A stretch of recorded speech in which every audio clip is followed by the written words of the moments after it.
ਸਲਾਮ ਨਮਸਤੇ ਸਤਿ ਸ੍ਰੀ ਅਕਾਲ। ਸੋਹਣਿਓ ਕੀ ਹਾਲ ਠੀਕ ਹੋ? ਅੱਜ ਤੁਹਾਨੂੰ ਮੈਂ ਰੋਟਰਡੈਮ ਦੇ ਇੱਕ ਯੂਰੋਮੈਸਟ ਬਿਲਡਿੰਗ ਹੈ ਜਿਹੜੀ ਹਾਲੈਂਡ ਦੀ ਦੂਜੇ ਨੰਬਰ ਤੋਂ ਸਭ ਤੋਂ ਵੱਡੀ ਬਿਲਡਿੰਗ ਹੈ, ਉੱਥੇ ਲੈ ਚੱਲਿਆ। ਅਤੇ ਫਿਲਹਾਲ ਅਸੀਂ ਟਰਾਮ 'ਚ ਬੈਠੇ ਹਾਂ ਅਤੇ ਫਿਰ ਅੱਗੋਂ ਥੋੜ੍ਹਾ ਜਿਹਾ ਸਾਨੂੰ ਪੈਦਲ ਚੱਲਣਾ ਪਵੇਗਾ। ਅਤੇ ਫਿਰ ਅਸੀਂ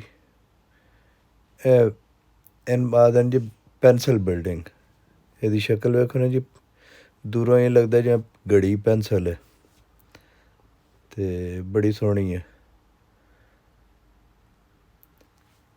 ਇੱਕ ਇਹ ਬਲਾਕ ਬਣੇ ਹੈ, ਇਹਦੇ ਵਿੱਚ ਸ਼ਾਪਸ ਵੀ ਨੇ, ਰੈਜ਼ੀਡੈਂਸਿਸ ਨੇ।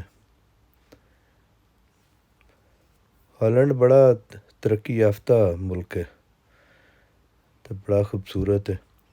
ਇਹ ਵਰਲਡ ਵਾਰ ਵਿੱਚ ਬਿਲਕੁਲ ਤਬਾਹ ਹੋ ਗਿਆ ਸੀ, ਖ਼ਤਮ ਹੋ ਗਿਆ ਸੀ, ਸਿਵਾਏ ਇਹਦੇ ਇੱਕ ਚਰਚ ਇੱਥੇ ਆਖਦੇ ਕਿ ਵੀ ਇਹ ਬਚ ਗਿਆ ਸੀ। ਅਤੇ ਆਹ ਸਾਹਮਣੇ ਜਿਹੜਾ ਨਜ਼ਰ ਪਿਆ ਹੁੰਦਾ ਅਤੇ ਬਾਕੀ ਹਰ ਸ਼ੈ ਫਿਰ ਨਵੇਂ ਸਿਰਿਓਂ ਉਸਾਰੀ ਗਈ ਹੈ। ਵੈਸੇ ਵੀ ਇੱਥੇ ਕੋਈ ਕੌਂਸਲ ਲਾਜ਼ ਆਈ ਨੇ ਕਿ ਹਰ 30-40 ਸਾਲ ਬਾਅਦ ਜਿਹੜਾ ਨੇ ਬਿਲਡਿੰਗ ਢਾਹ ਕੇ ਫਿਰ ਨਵੀਂ ਬਣਾਉਂਦੇ ਨੇ, ਕਿਉਂਕਿ ਉਹ ਸਮਝਦੇ ਨੇ ਕਿ ਹੁਣ ਜਿਹੜੀ ਨਾ ਇਹਦੀ ਮਿਆਦ ਪੂਰੀ ਹੋ ਗਈ ਹੈ ਅਤੇ ਇਸ ਵਾਸਤੇ ਨਵੀਂ ਬਿਲਡਿੰਗ। ਆਹ ਵੇਖੋ ਕੋਈ ਪੈਰ ਜਿਹੀ ਬਣਾ ਛੱਡਿਆ ਨੇ।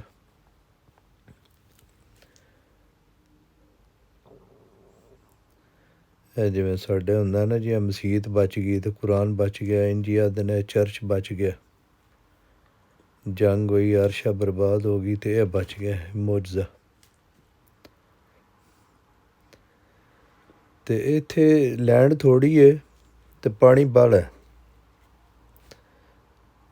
ਅਤੇ ਇੱਥੇ ਅੱਛਾ ਇਹਦੀ ਹਿਸਟਰੀ ਬੜੀ ਹੈ ਅਤੇ ਇਹ ਵੀ ਜਿਵੇਂ ਗੋਰੇ ਦੀ ਬੜੀ ਵੱਡੀ ਸਲਤਨਤ ਰਹੀ ਹੈ ਨਾ ਜੀ, ਜੀ ਇਹਨਾਂ ਦੀ ਸਲਤਨਤ ਗੋਰਿਆਂ ਤੋਂ ਵੀ ਵੱਡੀ ਕਦੀ ਰਹੀ ਹੈ। ਇਹ ਵੀ ਬੜੀ ਵੱਡੀ ਇੱਕ ਅੰਪਾਇਰ ਰਹੀ। ਫਿਰ ਜਿਵੇਂ ਅੱਲਾ ਨੇ ਜਿਵੇਂ ਸਕੀਮ ਬਣਾਈ ਹੈ ਕਿ ਹਰ ਕਮਾਲੇ ਰਾਜ਼ ਵਾਲੇ, ਕਿ ਜੋ ਚੜ੍ਹਿਆ ਉਸ ਢਲਣਾ ਆਖਰ। ਇਹ ਵੀ ਹੁਣ ਸੁੱਕੜ ਸਕੜ ਕੇ ਇੰਨੇ ਹੀ ਰਹਿ ਗਏ।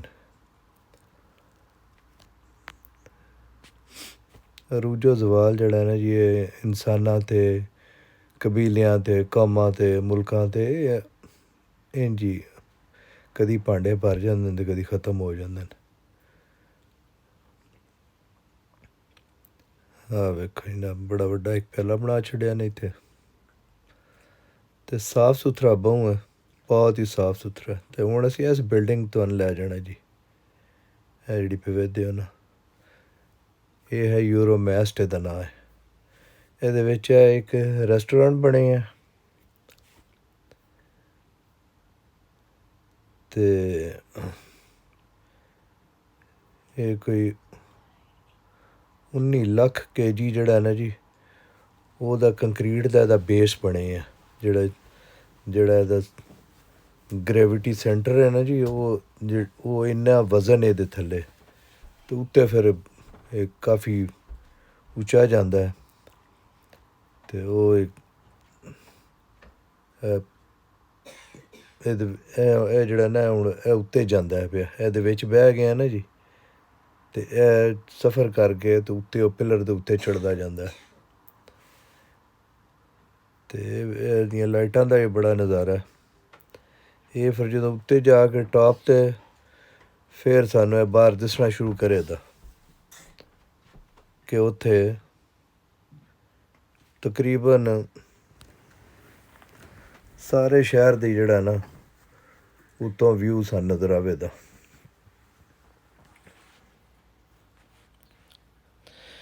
ਗਲਾ ਮੇਰਾ ਜੇ ਠੀਕ ਨਹੀਂ ਹੋਇਆ, ਤੁਹਾਨੂੰ ਲੱਗ ਰਿਹਾ ਹੋਣਾ, ਦੁਆ ਕਰਿਓ ਮੇਰੇ ਵਾਸਤੇ।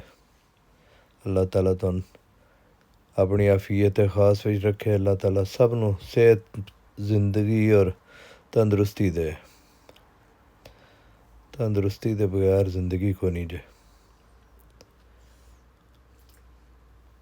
ਲਓ ਜਨਾਬ, ਅਸੀਂ ਉੱਤੇ ਟੌਪ 'ਤੇ ਆ ਗਏ ਹਾਂ ਅਤੇ ਥੋੜ੍ਹਾ ਜਿਹਾ ਇਸ ਤੋਂ ਅਜੇ ਹੋਰ ਉੱਤੇ ਜਾਏ ਇਹਦਾ, ਇਹ ਪਹਿਲਾ ਪੜਾਓ ਇਹਦਾ।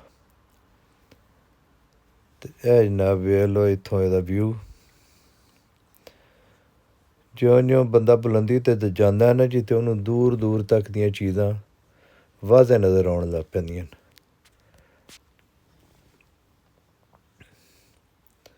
ਜਿਵੇਂ ਆਖਦੇ ਨਾ, an on looker sees most of the game, ਕਿ ਜਿਹੜੇ ਖਿਲਾੜੀ ਖੇਡ ਰਹੇ ਹੁੰਦੇ ਨੇ ਨਾ ਜੀ, ਉਹ ਤਾਂ ਜਿੰਨਾ ਕੁ ਬਾਲ ਹੈ ਉਹਦੇ ਕੋਲ, ਅਤੇ ਉਹ ਵਿਚਾਰਾ ਇੱਕ ਬੰਦੇ ਨਾਲ ਲੜਦਾ ਭਿੜਦਾ ਜਾਂਦਾ ਹੁੰਦਾ। ਅਤੇ ਜਿਹੜਾ ਸਟੇਡੀਅਮ ਦੇ ਉੱਤੇ ਬੰਦਾ ਬੈਠਾ ਨਾ, ਉਹ ਸਾਰੀ ਗੇਮ ਵੇਖ ਰਿਹਾ ਹੁੰਦਾ ਕਿ ਹੁਣ ਇਹ 2 ਖਿਲਾੜੀਆਂ ਕੋਲੋਂ ਬਾਲ ਹੁਣ ਤੀਜੇ ਕੋਲ ਗਿਆ, ਚੌਥੇ ਕੋਲ ਗਿਆ, ਪੰਜਵੇਂ ਦੀ ਕਿਹੜੀ ਪੋਜੀਸ਼ਨ ਹੈ, ਦੋਵਾਂ ਟੀਮਾਂ ਦੀ ਕੀ ਪੋਜੀਸ਼ਨ ਹੈ, ਅਤੇ ਕਿਵੇਂ ਵਾਰ ਲੜੀ ਜਾਏ ਅਤੇ ਕਿਵੇਂ ਜਿੱਤਿਆ ਜਾ ਸਕਦਾ। ਸੋ ਜਨਾਬ, ਜਿਤਨਾ ਤੁਸੀਂ ਉੱਤੇ ਜਾਂਦੇ ਹੋ, ਤੁਹਾਡਾ ਇਲਮ, ਤੁਹਾਡਾ ਨੌਲੇਜ, ਤੁਹਾਡਾ ਵਿਜ਼ਨ ਉਹ ਜ਼ਿਆਦਾ ਹੁੰਦਾ ਜਾਂਦਾ ਹੈ, ਉਹ ਤੁਹਾਨੂੰ ਬਿਹਤਰ ਚੀਜ਼ਾਂ ਨਜ਼ਰ ਆਉਣ ਲੱਗ ਪੈਂਦੀਆਂ ਅਤੇ ਤੁਹਾਡਾ ਜ਼ਿੰਦਗੀ ਦੇ ਬਾਰੇ ਜਿਹੜਾ ਨਾ ਉਹ ਫਿਰ ਵਿਊਜ਼ ਵੀ ਡਿਫਰੈਂਟ ਹੋ ਜਾਂਦੇ ਨੇ। ਜਿੰਨਾ ਤੁਸੀਂ ਕਿਸੇ ਚੀਜ਼ ਦੇ ਵਿੱਚ ਕਮਾਲ ਹਾਸਲ ਕਰਦੇ ਹੋ, ਬੁਲੰਦੀ ਹਾਸਲ ਕਰਦੇ ਹੋ, ਅਤੇ ਉਹ ਫਿਰ ਤੁਹਾਡਾ ਜਿਹੜਾ ਨਾ ਉਹ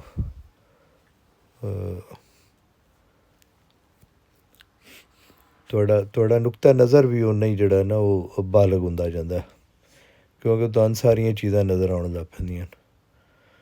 ਅਤੇ ਜਿੰਨਾ ਤੁਸੀਂ ਮਤਲਬ ਜਿਹੜਾ ਸਿਨੇਮੇ 'ਚ ਸਾਰਿਆਂ ਤੋਂ ਅੱਗੇ ਬੈਠਾ ਹੁੰਦਾ, ਸਿਰ ਚੁੱਕ ਕੇ ਵਿਚਾਰਾ ਫਿਲਮ ਵੇਖਦਾ, ਉਹਨੂੰ ਪੂਰੀ ਸਕਰੀਨ ਵੀ ਨਜ਼ਰ ਨਹੀਂ ਆਉਂਦੀ ਹੁੰਦੀ। ਅਤੇ ਜਿਹੜਾ ਪਿੱਛੇ ਚੰਗੀ ਟਿਕਟ ਲੈ ਕੇ ਬੈਠਾ ਹੁੰਦਾ, ਉਹਨੂੰ ਫਿਲਮ ਤੋਂ ਇਲਾਵਾ ਥੱਲੇ ਵੀ ਹਰ ਸ਼ੈ ਵੀ ਦਿਸਦੀ ਹੁੰਦੀ ਹੈ ਕਿ ਤਮਾਸ਼ਾਈ ਕੀ ਲੱਗੇ ਇਨ ਕਰਨ, ਅਤੇ ਕਿੱਥੇ ਕਿਹੜਾ ਨੁਕਰੇ ਕੀ ਹੁੰਦਾ ਪਿਆ ਹੈ ਜੀ। ਸੋ ਤੁਹਾਡੀ ਪੋਜੀਸ਼ਨਿੰਗ ਸੁਸਾਇਟੀ ਦੇ ਵਿੱਚ ਜਿਹੜੀ ਹੁੰਦੀ ਹੈ ਨਾ, ਉਹਦੇ ਨਾਲ ਵੀ ਤੁਹਾਡੀ ਉਹ ਕੂਵਤ ਨਜ਼ਰ ਵੀ ਜ਼ਿਆਦਾ ਹੋ ਜਾਂਦੀ ਹੈ, ਬਾਈ ਵਰਚੂ ਆਫ ਯੂਅਰ ਆਫਿਸ, ਤੁਹਾਡੀ ਪੋਜੀਸ਼ਨ। ਸੋ ਤੁਹਾਨੂੰ ਚੀਜ਼ਾਂ ਜਿਹੜੀਆਂ ਨੇ ਉਹ ਜਿਹੜੀਆਂ ਲੁਕੀਆਂ ਛੁਪੀਆਂ ਹੁੰਦੀਆਂ ਨੇ, ਉਹ ਨੁੱਕ ਐਂਡ ਕਾਰਨਰਸ ਵੀ ਨਜ਼ਰ ਆਉਣ ਲੱਗ ਪੈਂਦੇ ਨੇ। ਸੋ ਇਸ ਵਾਸਤੇ ਜ਼ਰੂਰੀ ਨਹੀਂ ਕਿ ਜੋ ਸਾਨੂੰ ਨਜ਼ਰ ਆ ਰਿਹਾ ਉਹ ਦੂਜੇ ਨੂੰ ਵੀ ਉਹੀ ਨਜ਼ਰ ਆਉਂਦਾ ਹੈ। ਦੂਜੇ ਨੂੰ ਹੋ ਸਕਦਾ ਸਾਡੇ ਤੋਂ ਬਹੁਤ ਬਿਹਤਰ ਨਜ਼ਰ ਆ ਰਿਹਾ ਹੋਵੇ। ਬਹਰਹਾਲ ਕੋਸ਼ਿਸ਼ ਇਹ ਕਰੀਏ ਜਨਾਬ ਕਿ ਸਾਨੂੰ ਜੋ ਕੁਝ ਵੀ ਨਜ਼ਰ ਆ ਰਿਹਾ ਅਸੀਂ ਉਹਨੂੰ ਪੋਜ਼ੀਟਿਵ ਵੇਖੀਏ, ਅਤੇ ਅਸੀਂ ਆਪਣੇ ਆਲੇ ਦੁਆਲੇ ਦੇ ਬੰਦਿਆਂ ਨੂੰ ਆਸਾਨੀਆਂ ਦਈਏ, ਉਹਨਾਂ ਦੇ ਨਾਲ ਮਿਹਰਬਾਨੀ ਦਾ ਸਲੂਕ ਕਰੀਏ। ਅੱਲਾਹ ਤਾਲਾ ਤੁਹਾਨੂੰ ਹਮੇਸ਼ਾ ਆਪਣੀ ਹਿਫਾਜ਼ਤ ਵਿੱਚ ਰੱਖੇ। ਆਪਣਾ ਅਤੇ ਆਪਣੇ ਆਸ ਪਾਸ ਵਾਲਿਆਂ ਦਾ ਖਿਆਲ ਰੱਖੋ, ਅਤੇ ਮੇਰੇ ਚੈਨਲ ਨੂੰ ਵੀ ਜਨਾਬ ਸਬਸਕ੍ਰਾਈਬ, ਲਾਈਕ, ਸ਼ੇਅਰ ਕਰ ਦਿਆ ਕਰੋ।